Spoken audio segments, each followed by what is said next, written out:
Este año vamos a jugar un poquito con la mitología griega llevada al mundo infantil. Lo que vamos a hacer es jugar con Pandora y Éolo, que eran muy amigos. Éolo, como la quería mucho, le va a regalar lo mejor de él, que es un tarrito con aire. Él le dice que lo guarde y nunca lo abra. Lo que pasa es que Pandora era tan curiosa que lo primero que hace es abrir la caja. Y de ahí sale todas las escenas de la falla. Jugaremos con el viento y creo que será una falla muy divertida, muy chula.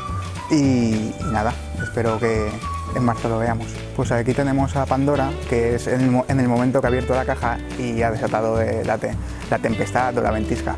Éolo, sorprendido, le estaba diciendo no la abras y se ha quedado con cara de póker. Aquí tenemos el mago de Oz. Al haber abierto la caja ha desatado un tornado, que en ese tornado la casita le ha caído a la bruja, por lo cual Dorothy, el espantapájaros y el hombre de hojalata están asombrados de que haya caído encima de la bruja.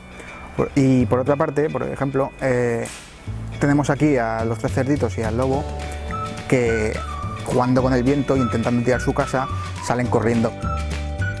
En el boceto hemos matado un poquito el color, como estaréis viendo, y lo que vamos a hacer es dar una sorpresa de color.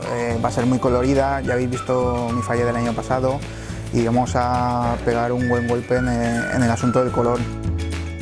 Por supuesto, espero que esta falla sea muy reconocida como el año pasado por la comisión, que de verdad que estoy encantado con todos vosotros, y intento volver a gustar y dar un pasito más hacia adelante en calidad artística y que vuelva a gustar incluso más que el año pasado. Para ello vamos a luchar. En cuanto a premios, ya vimos el año pasado que el premio no es lo más importante, ya que esperábamos algo más, no surgió, pero el cariño que se me dio sin tener un premio alto fue de hecho el mejor premio.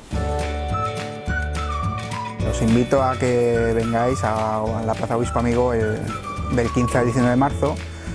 Daré todo para que quedéis contentos con la visita, para que disfrutéis y para que os vayáis con una grata sensación.